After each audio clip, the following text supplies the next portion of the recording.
Welcome back to गोरलै channel. दिनै जों नोंथांमोनजों एडभान्स मेथ्सनि खोन्दोआव सावरायगोन। बे जाबाय 7.1 नि पार्ट 3 भिडिअ आरो बे पार्ट 3 भिडिअआव जों 7.1 नि जा आद्रा थानाय कुइसनफोर बेनि सलुशनफोरखौ होनाय जागोन। दा जोंहा 1 2 3 नाम्बारसिम बानायबाय आरो जों दा बे पार्टआव 4 नाम्बारनिफ्राय स्टार्ट खालामगोन। स' गोबाव खालामालासे जों 4 नाम्बारनिफ्राय स्टार्ट खालामसै। बेवहाय 4 नाम्बाराव मा होनाय दङ? गिबि कुइसना जाबाय स' खालामनो दो सामोनबा दिन्थिनो दो। बेवहाय दिन्थिदि मा होनाय दङ? गिबियावनो कुइसनखौ लिरना लाग्रोनोसै। साइन 90 डिग्री माइनास ए बेनिफ्राय sign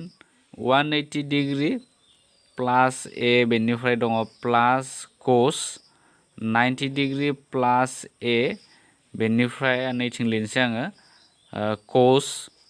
180 degree minus A equal to 0। थामहिनबा जोंखौ फोरमान खालामनो दो left hand side equal to right hand side होननानै फोरमान खालामनो दो। दा गिबियाव जोङो मा खालामगोन दा बेनि मावफुंथायखौ स' नोंथांमोना बेवहाय मा सलुशन डाइरेक्ट लिरखाबानो जाबाय। स' लेफ्ट हेन्ड साइडआव मा दङ गिबियावनो बेखौ लिरग्रोनो लानोसै जों। लेफ्ट हेन्ड साइडआव बेखौ लिर साइन 90 डिग्री माइनास ए बेनिफ्राय दङ साइन 180 डिग्री प्लास ए बेनिफ्राय प्लास कस 90 डिग्री प्लास ए बेनिफ्राय दङ कस 180 डिग्री माइनास ए। दा बे जाबाय लेफ्ट साइडआव। बेनिफ्राय जों दा नोंथांमोना साइन 90 डिग्री माइनास ए बेनि फर्मुलाया मा जायोमोन? बे जाबाय कस ए जायोमोन। जों फर्मुला बायदि बेखौ लिरनो हायो। बेनिफ्राय इनटु आरो साइन 180 डिग्री प्लास ए बेनि माना मा जायोमोन? जों बेबो फर्मुला दंखायो। स' बेखायनो जों मा लिरनो हायो? माइनास साइन ए जों लिरनो हागोन। बेनिफ्राय प्लास बे प्लासआ प्लास फैबाय। बेनिफ्राय कस 90 डिग्री प्लास ए नि जायगायाव जोङो मा लिरनो हायो? स' बेनि जायगायाव जोङो बेखौ लिरनो हायो माइनास साइन ए। बेबो फर्मुलानिफ्राय फैदों। नोंथांमोना फर्मुलाखौ जुदि गोसोआव थाखायो अब्ला डाइरेक्टलि बानायनो हाखागोन। बेनिफ्राय नेक्स्ट कस 180 डिग्री माइनास ए बेनि जायगायावबो फर्मुला बायदियै जों मा लिरनो हायो? कस ए जोङो लिरनो हायो। स' बेखौ मोनबाय जों। बेनिफ्राय नेक्स्ट मा खालाम? नैबे मा जासिगोन दा बेखौ सानजोबला माइनास बे जागोन। आं साइनखौ सिगाङाव लिरदो। बेनिफ्राय कस ए बेनिफ्राय नैबे माइनास ए बे प्लास जाखागोन। स' बे सिना मा जासिगोन? प्लास बेवहाय मा दङ? साइन ए बेनिफ्राय कस ए। स' बेवहाय माइनास साइन ए कस ए आरो बेवहाय जाबाय प्लास साइन ए कस ए। दा मोननैबो दाननो हायो जों बेखौ। दानोब्लाथाय मा थागोन? 0 थागोन। थामहिनबा जोंहा मा फोरमान खालामनो दंमोन? Left side equal to right hand side होनना फोरमान खालामनो दंमोन। दा बे गोरोबबाय इक्वेल टू मा? राइट हेन्ड साइड जों लिरनानै होनो नांगोन। बेनिफ्राय नोंथांमोना लिरनो हायो बेवहाय दिन्थिनाय जाबाय एबा फोरमान खालामबाय होननाबो लिरनो हागोन नोंथांमोना। दा बे जाबाय कुइसन नाम्बार 4 नि 1 नाम्बारमोन। बेनिफ्राय कुइसन नाम्बार 2 आबो एखे। नोंथांमोना कुइसन नाम्बार 2 खौ बानायनो नाजा। बेनिफ्राय जों दा कुइसन नाम्बार 2 खौ नोंथांमोना बानायनो नाजा। जोबोर गोरलै फर्मुलायाव डाइरेक्ट लांब्लानो जागोन। बेखौबो बे 1 जोंनो एसे सोमोन्दो दंलायो। बेनिफ्राय जों दा 3 नाम्बारखौ बानायनोसै। स' 3 नाम्बाराव मा दङ? गिबियावनो जों कुइसनखौ लिरनि। बेवहाय कुइसनाव मा होनाय दङ? कुइसनाव जाबाय साइन 420 डिग्री बेनिफ्राय इनटु कस 390 डिग्री प्लास कस बेनिफ्राय माइनास 300 डिग्री बेनिफ्राय साइन बे दङ माइनास 330 डिग्री इक्वेल टू 1। जोङो बेखौ मा? इक्वेल टू 1 थामहिनबा 1 जों समान होनना दिन्थिनो दो। दा गिबियाव नोंथांमोना फर्मुलाखौ जुदि हाखायोब्ला नोंथांमोना साबसिन जायो। मानो होनोब्ला ट्रिगोनोमेट्रिनि बेलायाव फर्मुला गैयाब्ला जों अंकखौ बा मेथ्सखौ जोङो सलुशनखौ मावफुंथायखौ जों बानायनो हानाय नङा। बेखायनो गिबियाव नोंथांमोना फर्मुलाखौ क्लियार थानो नांगोन। दा जायखिजाया जों बेखौ बानायनोसै। दा बेवहायबो लेफ्ट हेन्ड साइडखौ जों गिबियावनो लाग्रोनि। दा लेफ्ट हेन्ड साइडआव मा दङ बेखौ लिरदो साइन 420 डिग्री इनटु कस 390 डिग्री प्लास कस माइनास 300 डिग्री बेनिफ्राय मा दङ? Sine minus 330 degree. बेनिफ्राय नेक्स्ट जोङो मा खालामगोन दा? नैखौ मा लिरनो हायो जोङो? बेखौ जोङो साइन 4 इनटु मा खालामनो हायो 90 थामहिनबा जों नैखौ सानजाब्लानो जाबाय नोंथांमोना स' नोंथांमोना मा 90 जों मा अनजिमा सानजाब्ला माने बेनि खाथिफ्राव मोननो हायो स' 4 जों 90 जों सानजाब्ला जों मा मोननो हागोन 360 आरो बेसेबां नांबावगौ जोंनो दा 420 मोननो थाखाय नोंथांमोना बेवहाय 60 प्लास खालामबानो 420 मोननो हागोन बेनिफ्राय नोंथांमोना बेयाव दिन्थिनो नांगोन 60 डिग्री प्लास खालामनायखौ दिन्थिनो नांगोन बेनिफ्राय नैखौबो जों बिदि लिरनो हायो बेनिफ्राय बे जागोन cos बेबो जागोन 4 into 90 डिग्री बे जाबाय 4 जों 90 जों इन्टु खालामबा 360 प्लास बेवहाय 90 डिग्री थामहिनबा जोङो 30 प्लास खालामनो हाबा जों 390 खौ मोननो हागोन आरो नैबे मोनसे फर्मुला दंखायोमोन जोंनिया जुदि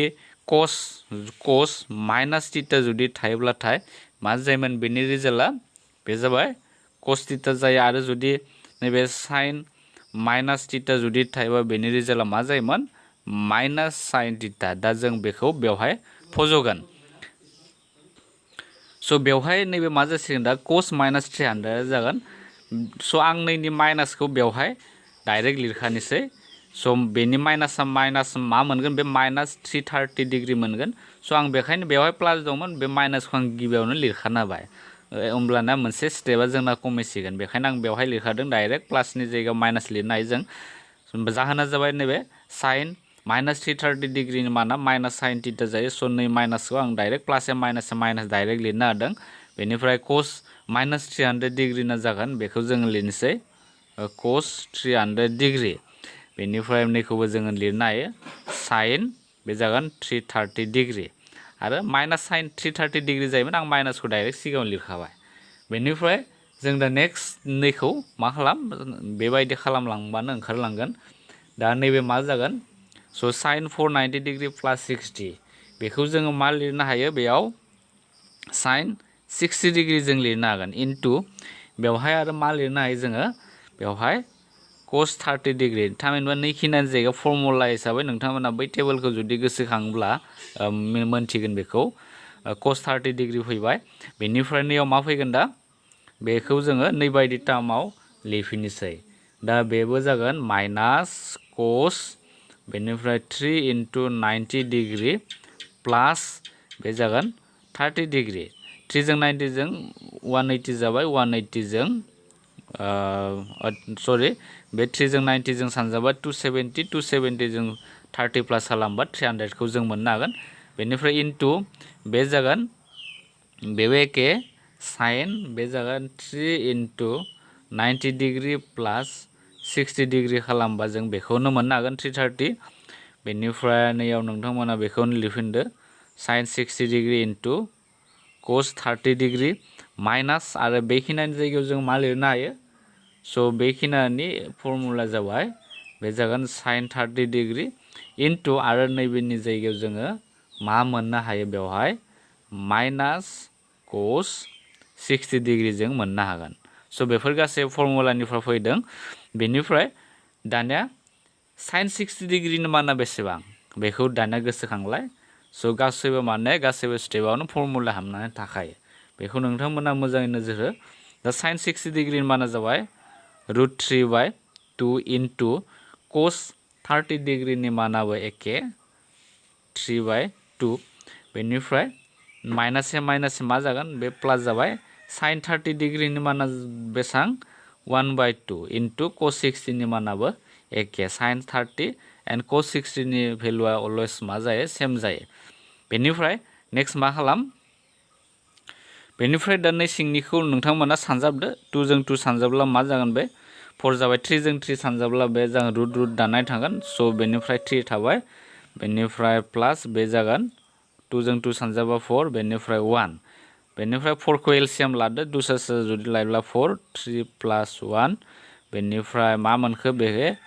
4/4 बेनिफ्राय 1 जों मोननो हाबाय थारमाने 4 केन्सेल खालामनो हायो बे 1 थाबाय अब्ला बे माजों गोरोबखो दा राइट हेन्ड साइडजों गोरोबबाय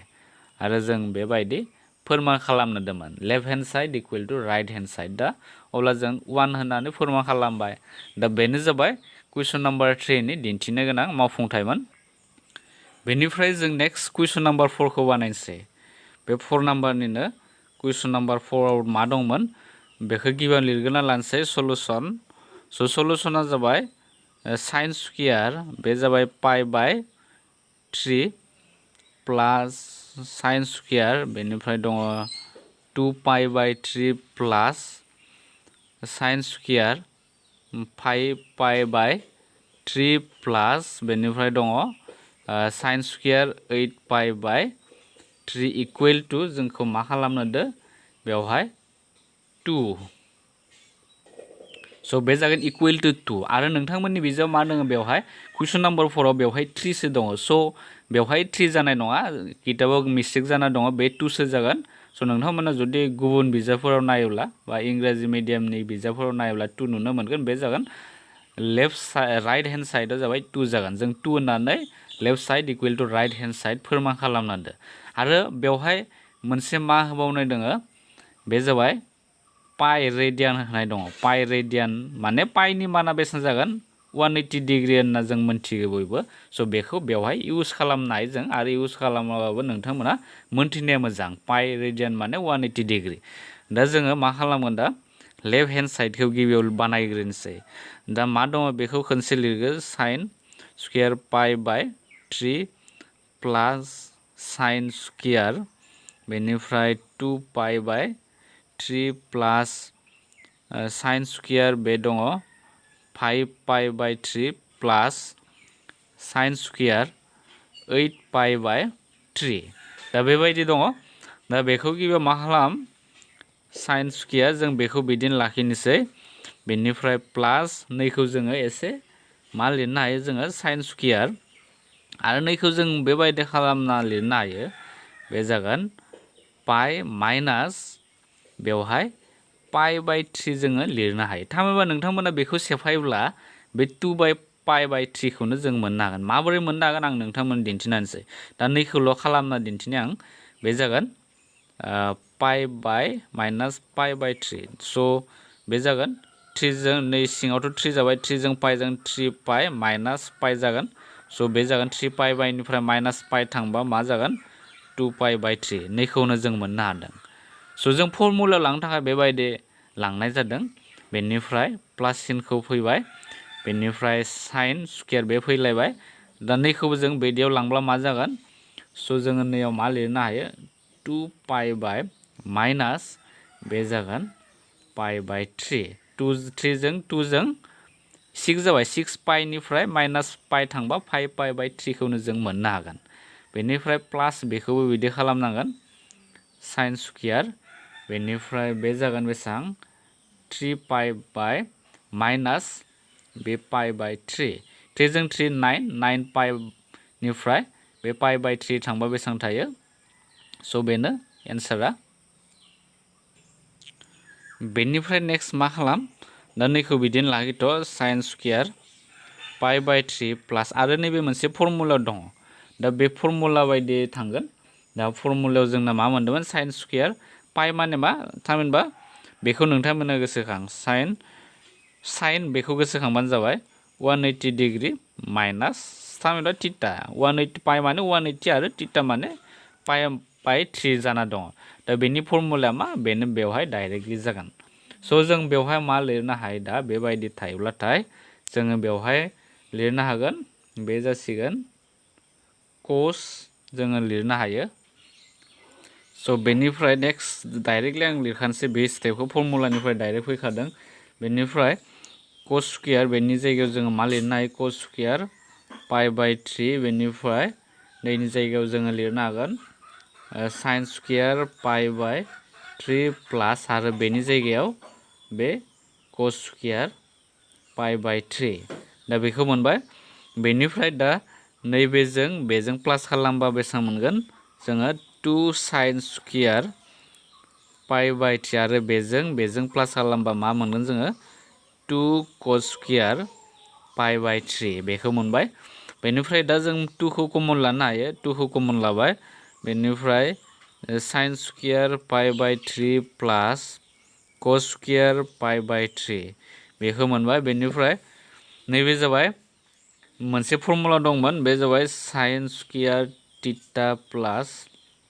कस स्कुयार थिटा बेनि माना मा इकुवेल टु 1 जों लिरनो हायो दा नैखिनानि जायगायाव जों मा लिरनो हागोन बेवहाय थिटानि जायगायाव मा दङ पाइ बाय 3 दङ पाइ बाय 3 दङ स'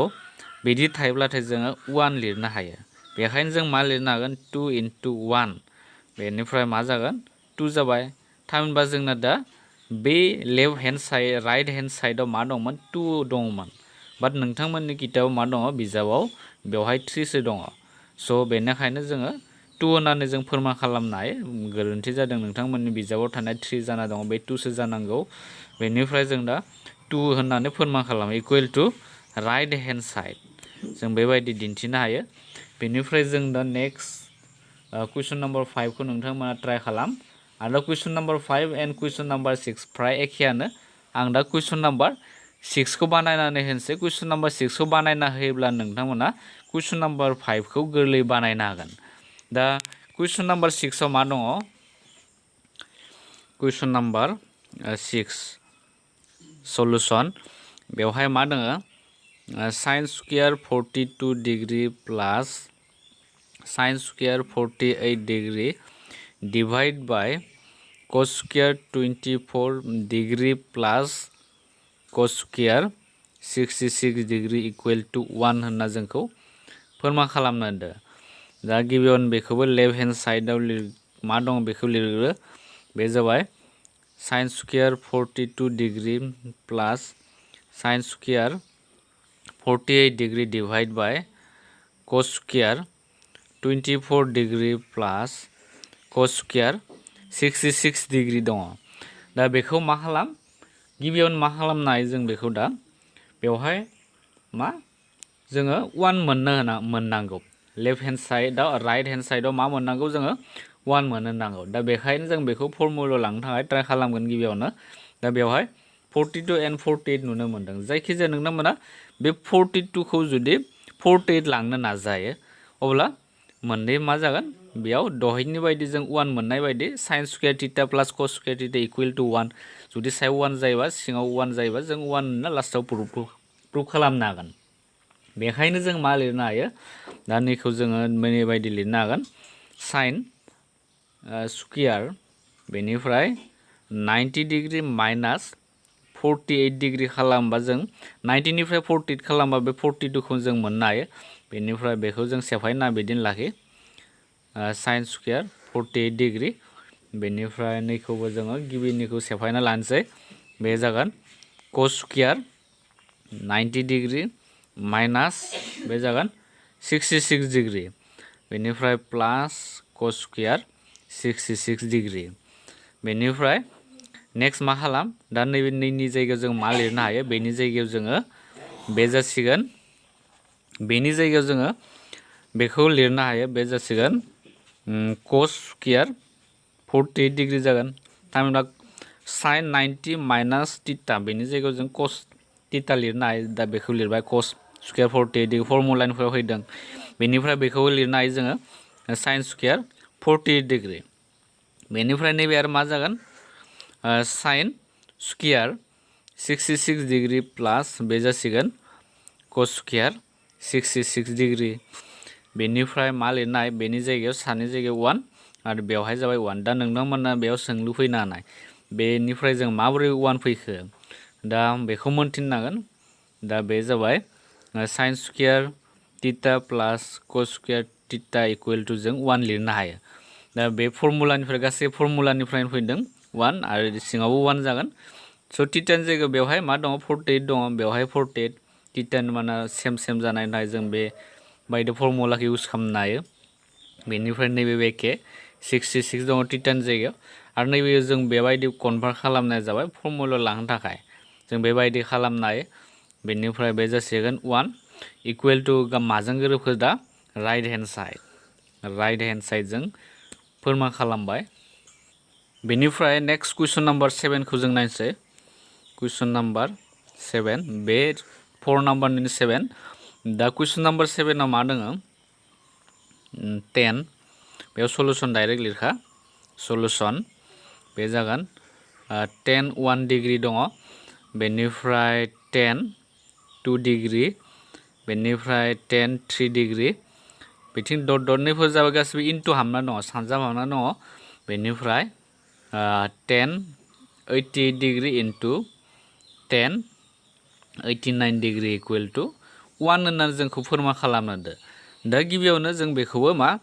लेफ्ट हेन्ड साइड होनना लिरना लानोसै लेफ्ट हेन्ड साइडआव मा दङ गिबियावनो लिरो बे जाबाय 10 1 डिग्री बेनिफ्राय 10 2 डिग्री बेनिफ्राय 10 3 डिग्री डट डट डट बिथिं 10 88 डिग्री बेनिफ्राय 10 89 डिग्री दङ स' बेखौ जों लिरना लाबाय लेफ्ट हेन्ड साइडनिखौ जों लिरना लाबाय बेनिफ्राय नेक्स्ट मा खालाम 10 1 डिग्री स' बेखौ जोङो मा लिरनो हायो जोङो बेखौ 10 90 डिग्रीनिफ्राय जोङो माइनास 89 डिग्री जुदि माइनास खालामबा जों बे 10 1 डिग्रीखौ जों मोननो हागोन बेनिफ्राय आरो नोंथांमोना बे जोबथारनायाव मा नुनो मोन्दों 10 89 डिग्रीखौ नुनो मोन्दों स' आं बेखौ नैनि खाथियाव लाना फैनोसै 10 89 डिग्री जिहेतु बेवहाय जोङो मोनगोन माबा मोनसे बेनिफ्राय जोङो कट 89 डिग्री मोनो 89 89 जों मोननो हागोन डिग्रीखौ बेखायनो आं बेखौ खाथियाव लाना फैबाय आरो नै मोननैखौ ब्रेकेटावबो लाखिनाय ब्रेकेटाव लाखिबा मोजांसिन जायो आं ब्रेकेटाव दोनबाय बेनिफ्राय नेक्स्ट मा दङ 10 2 डिग्री दङ स' 10 2 डिग्रीखौबो जोङो लिरनोसै ब्रेकेटावनो स' 10 2 डिग्रीखौ जों मा लिरनो हायो 90 डिग्री माइनास 88 डिग्री जों खालामनो हायो बेनिफ्राय आरो नैखौ लिरनो हायो जों बे 10 88 खौ बेवहाय बेनि खाथियाव लिरफिनबाय जोङो 88 जिहेतु मा नैनिफ्राय जोङो कट 88 डिग्रीखौ जोङो सेम मोनगोन बेनिखायनो बिदि लिरबाय बेनिफ्राय आरो जोङो मा लिरबावनो हायो स' 10 3 डिग्रीखौबो नोंथांमोना बिदि खालामलांबाय थाबाय एखेयानो जागोन आं बेयावनो स्टप खालामबाय गोबां गोलाव जागोन बेखौ जुदि लिरजोबा बेनिफ्राय जोबथारनायाव डट डट होनानै जोङो 10 45 डिग्रीसिम मोननो हागोन 45 डिग्रीसिम नोंथांमोना खालामनो हागोन बेबायदि बेनिफ्राय दा आरो नैखौ जोङो मा लिरनो हायो दा बे जागोन 10 90 डिग्री माइनास 89 बे जागोन कट 89 डिग्री बेनिफ्राय बेवहाय मा थाखो 10 89 डिग्री थाबाय स' बेखौ ब्रेकेटावनो दोननोसै बेनिफ्राय इनटु बे जासिगोन बेबो कट सरि बे जागोन कट 88 डिग्री इनटु 10 88 डिग्री बेखौबो ब्रेकेटावनो लाखिबाय बेनिफ्राय बैथिंजाय आरो जों मोनथिखागौ 1045 नि माना बेसेबां जायो 1 जायो होननानै स' डट डट डट होनानै जों बेवहाय मा 1 लिरनो हाखागोन डाइरेक्टलि बेखौ लिरखाबाय बेनिफ्राय नेक्स्ट मा खालामनो हायो जों दा आरो जोंहा मोनसे फर्मुला मोन्दोंमोन बे फर्मुला बायदियै जों मा लिरनो हायो स' फर्मुलाया मामोन जोंनिया स' नैनि जायगायाव आं नैथिं लिरनो हानोसै फर्मुला जाबाय हमना ला 10 थीटा इकुवेल टु जों मा लिरनो हायो 1 बाय कट थीटा आरो जोङो कट theta equal to 1 bye 10 theta जों बेफोरबायदि गोबां फर्मुला मोन्दोंमोन आरो जों बेनि सायाव डिसकास खालामबोखादोंमोन सिगांनि भिडिअफोराव बेनि पार्ट 1 भिडिअ नोंथांमोना नायब्ला मोननो हागोन फर्मुला गिबियावनो डिसकास खालामग्रोनाय जादोंमोन दा बेखौबो जोङो मा लिरनो हायो जायखिजाया मोनसेखौ नोंथांमोना बिदि फर्मुलायाव लांनो हागोन दा जुदि नैखौ लांब्ला मा जागोन 1 बाय जोङो मा लिरनो हायो जुदि कट थीटानि जायगायाव 89 बेवहाय 1 बाय 10 थीटा थामहिनबा जों मा लिरनो हागोन 10 89 डिग्री जों लिरनो हागोन इनटु बेखौ लांनो नांला बिदिनो लाखि 10 89 डिग्री लाखिबाय बे जाबाय बेनिफ्राय नैबे एसे डिस्टार्ब जाबाय बेनिफ्राय नेक्स्ट नैखौ मा खालामनो हायो आं बिथिं लिरनो हानोसै कट 88 डिग्रीखौ जोङो 1 बाय 10 88 डिग्री लिरनो हायो बेनिफ्राय बे जासिगोन 10 88 डिग्री जाबाय स' बेनिफ्राय डट डट डट नै 1 खौनो लिरफिननो हायो नैबे फर्मुलाखौ नोंथांमोना बे गेजेराव लिरना लानो नाङा बेखौ साइडथिं लिरना लायोबा एसे मोजां जायोमोन आं गेजेराव लिरनायनि थाखाय एसे उसुबिदा नुबाय जायखिजाया नोंथांमोना मोजाङै लिरना लाबानो जाबाय बेनिफ्राय दा 1089 आरो 1089 केन्सेल खालामनो हायो मा थागोन बेयाव बे जागोन 1 इनटु बेवहाय इनटु जाना दङ इनटुखौ जोङो ट्रिगोनमेट्रिनि बेलायाव बिदि लिरनो हायो बेनिफ्राय आरो नैयावबो 1088 आरो 1088 जों केन्सेल खालामबा मा मोननो हागोन 1 मोननो हागोन आरो जोबथारनायाव बेहाय 1 दङ स' 1 सिमहालागै मोननो हागोन बेनिफ्राय 1 खौ जों गासैबो सानजाब्ला 1 खौनो जों मोननो हायो बेनि रिजाल्टआ मा 1 आनो जायो अब्ला जोंना दा मा जाखो बे राइट हेन्ड साइड जों गोरोबबाय equal to right hand side जों फोरमान खालामना होबाय दा बेनो जागोन बे कुइसन नाम्बार 7 नि फोरमान खालामनाय बेनिफ्राय जों दा कुइसन नाम्बार 8 निखौ नायनोसै बेनिफ्राय जोङो बे कुइसन नाम्बार 4 निनो 8 नाम्बारखौ जों बानायनोसै 8 नाम्बारनि सलुशना मा दङ बा सलुशन माने बेवहाय कुइसनाव मा दङ गिबियाव लिरग्रोना लादो बेवहाय कुइसनाव होनाय दङ साइन स्क्वायर 5 डिग्री इनटु पिनटु गैया बेवहाय plus sine square 10 degree plus sine square 15 degree plus dot dot होनाय दङ बेनिफ्राय plus sine square 90 degree equal to 9/1/2 बेबायदि होनाय दं स' जों बेखिनिखौ बेजों बे राइट हेन्ड साइडआव थानाय बायदि फोरमान खालामनांगौ बेखायनो जोङो लेफ्ट हेन्ड साइड गिबियाव लिरग्रोबाय sign square 5 degree plus sine square 10 degree plus sine square 15 degree plus dot dot dot टाइमा जोबनो गैयै बेखौ बुंदो गेजेरनिखौ लिरबाय थाबा गोबां गोबाव जागोन बेखायनो जों बेबायदि फोरमायनो हायो साइन स्क्वायर 90 डिग्री स' बेबायदि 15 माने 5 इनक्रिज जालांबाय थादो 15 बेनिफ्राय 20 जागोन बेनिफ्राय 25 अप टु 90 डिग्रीसिमहालागै दा बेनिफ्राय जों मा लिरनो हायो नैखौ जों लिरफिननोसै sign square 5 degree plus sine square 10 degree plus sine square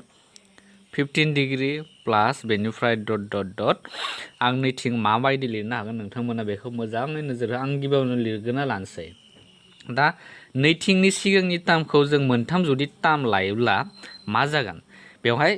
90 degree दङ स' बेनि सिगांनि टार्मा मा जागोन गिबि बिदाबा मा जागोन साइन स्क्वायर 85 डिग्री आरो साइन स्क्वायर 85 डिग्रीनि गिबि बिदाबा मा जागोन थामहिनबा जों नैखौ जुदि लिरोब्ला आंनिथिं एसे माने माबायदि लिरगोन दा बिथिं बानायना होनोसै स' बेवहाय मा मोनगोन जोङो साइन 90 डिग्री बेवहाय स्क्वायर दं बेनि सिगांनिखौ लिरबा मा लिरनो हायो जोङो प्लास बे जागोन साइन स्क्वायर 85 डिग्री जागोन आरो बेनि सिगांनिखौ लिरोब्ला मा जागोन साइन स्क्वायर 80 जागोन आरो बेनि सिगांनिखौ लिरोब्ला मा जागोन साइन स्क्वायर 75 डिग्री जों मोननो हायो नैबे साइन स्क्वायर 90 डिग्रीनि सिगांनिखौ जुदि लिरोब्ला दा बे हिसाबै जों बानायगोन अंकखौ बेनिफ्राय दा नैयाव नोंथांमोना मा लिरनो हायो स' बेवहाय आं दा लिरगोन बेवहाय प्लास सिनखौ होनो नांगोन बे जाबाय साइन स्क्वायर बे जासिगोन 90 डिग्री माइनास 15 डिग्री जों माने मानि थाखाय बेखौ बानायदो नैबे जिहेतु बेवहाय साइन स्क्वायर 15 डिग्री दङ स' बेबायदि जों समान समान मोननो थाखाय जों फर्मुला लांनो थाखाय बेबायदि खालामबाय जों बेनिफ्राय मा मोननो हायो कस 15 डिग्री स' जों साइन स्क्वायर 15 कस 15 जों 1 मोननो हागोन जोबथारनायाव बेबायदि खालामनो थाखाय जों बेखौ खालामनो हायो आरो नोंथांमोना मा बेवहाय मोनसे स्टेपबो लिरबावनो हायो स' नैखौ लिरबाय लिरनानै नैखौ लिरनो हायो नोंथांमोना प्लास डट डट डट प्लास होना बेसिमहालागैबो लिरनो हायो आं डाइरेक्ट माने सेकेन्ड स्टेप बेनि थार्ड स्टेपाव बानायनाय बायदि जाहैदो स' नोंथांमोना गिबियाव बेखौ लिरना लावब्ला गोरलैनो बुजिनो हागोन बेनिफ्रायसो आरो बेखौ लिरफिनना नै स्टेपखौ लिरबानो जाबाय स' sign square 90 degree minus 15 degree फैबाय स' 15 डिग्री माने मा 90 डिग्री माइनास 15 डिग्री खालामबा जों साइन स्क्वायर 75 डिग्रीखौ जों मोननो हागोन बेखौ माइनास खालामबा बेनिफ्राय नेक्स्ट फैबाय प्लास साइन स्क्वायर बे जागोन 90 डिग्री माइनास बे जाहैलायगोन जोंहा 10 डिग्री बे जाबाय ब्रेकेट क्लोज बेनिफ्राय फैबाय प्लास साइन स्क्वायर बेनिफ्राय 90 डिग्री नैखौ मा खालामबा जों 80 खौ मोनगोन बेनिफ्राय माइनास 5 डिग्री खालामबा जोङो 85 डिग्रीखौ मोननो हायो बेनिफ्राय प्लास साइन स्क्वायर 90 डिग्रीखौ जोङो बिदिनो लिरनो हायो जेबो चेन्ज खालामनाङा बेखौ स' जों मोनथिखागौ साइन 90 डिग्री माने जाबाय 1 होनना जों मोनथिखायो बेनिफ्राय नेक्स्ट मा खालाम बेवहाय साइन स्क्वायर 5 डिग्री दङ आरो बेवहाय नोंथांमोना मा मोननो हागोन नैबे साइन स्क्वायर 90 डिग्री माइनास नैनिफ्राय नैखौ नोंथांमोना नाय sign square 90 degree minus 5 degree दङ बेनिफ्राय जोङो फर्मुलायाव जुदि लाङोब्ला मा जागोन स' बे मोनसे फर्मुला जाना दङ बे जाबाय साइन 90 डिग्री माइनास थिटा डट जाना दङ स' बेखौ जों मा मोन्दोंमोन cos theta मोनदोंमोन स' बेखायनो जों मा लिरनो हायो बेवहाय आंनि sin स्क्वायर 5 डिग्रीनि जिहेतु बेवहाय 5 डिग्री दङ स' 5 डिग्रीनि खाथियाव आं लाना फैनोसै बेवहाय 5 डिग्री थानायनि थाखाय स' बेवहाय मा जागोन फर्मुला बायदियै जोङो cos स्क्वायर 5 डिग्री जों लिरनो हायो sin स्क्वायर 90 डिग्री माइनस 5 डिग्रीनि जायगायाव जों cos स्क्वायर 5 डिग्री लिरनो हागोन 5 डिग्री थानायनि थाखाय आं बेखौ खाथियाव लिरबाय आरो गोजानाव लिरोब्ला नोंथांमोना स्टेपफोरा गोलाव जागोन गोबां समनि माने आंखालाव जों बिदि स्टेपफोरखौ नाय जुदि बुजियोब्ला बेनिफ्राय नेक्स्ट sin स्क्वायर 10 डिग्री बेनिफ्राय आरो नैनिफ्राय जों मा मोननो हागोन स' बेखौबो जोङो प्लास cos स्क्वायर 10 डिग्री जोङो लिरनो हायो बेनिफ्राय आरो नेक्स्ट फैलायबाय sin स्क्वायर 15 डिग्री प्लास आरो नैनिफ्राय जों मा मोननो हागोन बेनिफ्राय जोङो cos स्क्वायर बे जागोन 15 डिग्री बेनिफ्राय डाइरेक्टलि नैबे थाबाय जोंहा बेखौ मा मोननो हायो स' sin 90 नि माना जाबाय 1 बेवहाय स्क्वायर दङ 1 स्क्वायर जासिगोन बेनिफ्राय दा बे मोनसे फर्मुला जालायबाय sin स्क्वायर थीटा प्लास cos स्क्वायर थीटा बे मोननैनि जायगायाव जों 1 लिरनो हायो बेनिफ्राय आरो बे मोननैनि जायगायाव जोङो बेवहाय प्लास सिनखौ प्लास होनो हागोन 1 लिरनो हागोन फर्मुलायाव जाना दङ आरो बेबायदिनो नैनि जायगायाव जोङो मा बेनि जायगायाव जोङो प्लास 1 जोङो लिरनो हागोन बेनिफ्राय सरि नैयाव मोनसे मा जाथारलांदों जोंहा बेवहाय प्लास 1 डाइरेक्टलि लिरनो हानाय नङा नैयाव डट लिरनो नांगोन डट बेवहाय जासिगोन जोंहा बे जागोन 1 स्क्वायर जों लिरनो हायो आरो नैखौ लिरालाबा नोंथांमोना बेवहाय मोनसे स्टेप लिरना ला बे जाबाय sin स्क्वायर 5 डिग्री प्लास cos स्क्वायर 5 डिग्री बेखौ ब्रेकेटाव लिरनो हायो प्लास बेनिफ्राय sin स्क्वायर 10 डिग्री प्लास cos स्क्वायर 10 डिग्री बेनिफ्राय बेथिं प्लास डट बेनिफ्राय प्लास बेथिं sin स्क्वायर जों 45 डिग्रीसिम मोननो हागोन बेनिफ्राय प्लास 1 जोबथारनो बे 90 नि माना जाबाय नैखौ फज'फिनबाय बेवहाय जागोन प्लासखौ लिरना ला बेनिफ्राय नैखौ बेनि जायगायाव बे जाबाय फर्मुला 1 प्लास 1 बेनिफ्राय जोङो बिदि माने 45 सिम जोङो खैथा 1 मोननो हागोन जुदि नोंथांमोना दिहुनलांबाय थायोब्ला बेहाय टटेल जाहैगोन 1आ स' बेनिफ्राय 1 प्लास 1 प्लास 1 प्लास बे जागोन 1 स' नोंथांमोना टटेल 6 टा 1 मोननो हागोन साइन नैबे मोनसे मोननै मोनथाम मोनब्रै मोनबा मोनद' सिमहालागै 1 मोननो हागोन आरो नोंथांमोना जुदि कनफिउज जादोंबा दिहुनना नायनो हायो बेवहाय माने sin स्क्वायर 10 cos स्क्वायर 10 बेनिफ्राय फैलायबाय नैबे नेक्स्ट फैलायगोन नैबे sin स्क्वायर 15 डिग्री cos 15 बे फैलायगोन बेनिफ्राय next 20 फैलायगोन sin square 20 degree cos 20 degree बेनिफ्राय 25 डिग्री फैगोन माने बेसिमहालागै फैगोन बे 40 सिमहालागै फैगोन sin 40 डिग्री प्लास cos स्क्वायर 40 डिग्री सिमहालागै फैगोन बेनिफ्राय sin स्क्वायर 40 आव जोङो मा मोननो हायो बेनि मानखौथ' जों मिथिखागौ प्लास बे जागोन 1/2 बेनिफ्राय प्लास 1 जों मोननो हाबाय बेनिफ्राय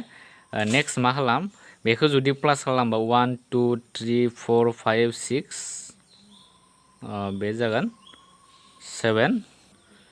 नैहाव जोंहा एसे गोरोन्थि जादों नैयाव केलकुलेसना एसे गोरोन्थि जादों 1 2 3 4 5 6 बेनिफ्राय प्लास 1 आरो प्लास 1 जोंहा मोननो नांगोन बेनिफ्रायसो प्लास 1/2 प्लास 1 नैयाव गासै 1/2 नैबे 45 सिगाङाव 1आ बेसेबां थागोन केलकुलेसन खालामबा नोंथांमोना मोननो हागोन टटेल 1 + 1आ बेवहाय 8 जागोन बेनिफ्राय केलकुलेसन खालामना नाय नोंथांमोना जुदि कनफिउज जादोंब्ला अब्लानि एन्सार ओंखारहैगोन बेनिफ्राय गासै मोनसे मोननै मोनथाम मोनब्रै मोनबा 6 7 8 9 मोनबाय 9 + 1/2 नैबे sin 45 नि मानखौ बेवहाय बेनिफ्राय एलसिएम लादो एलसिएमा जागोन बे जागोन 2 2 जों 9 जों 18 18 जों बे 1 जों स' नोंथांमोना जुदि गोलाव खालामबा बिदि लिरनो हायो 19/2 बेनिफ्राय आरो नै 19खौ 2 जों डिभाइड खालामबा बेसेबां मोननो हागोन 19/2 स' नोंथांमोना बेवहाय मा लिरनो हायो 9 18 आरो रिमाइन्डार आद्राय बेसेबां थाखो 1 बे जाबाय आरो जुदि जों बिदि थायोब्ला जों मा लिरनो हायो नैबेयाव बे सिङाव जाबाय 2 आरो नैबे राननानै जा मोननाय बेखौ जोङो मायाव लिरनो हायो बे जागोन आरो आदाखौ जोङो बे सायाव जोङो लिरनो हायो स' 9 1/2 जों बेखौ मा होनना फरायो नोंथांमोना कमेन्ट्सआव लिरबानो जाबाय आं गोसोआव गैला समस्त'सो होनना बुङोमोन बर' दा नोंथांमोनाबा माबायदि बुङो बेखौ कमेन्ट्सआव बुंहरब्लानो जाबाय 9 समस्त' 1/2 बाहागोनि 2 बुङो नामा बेनिफ्राय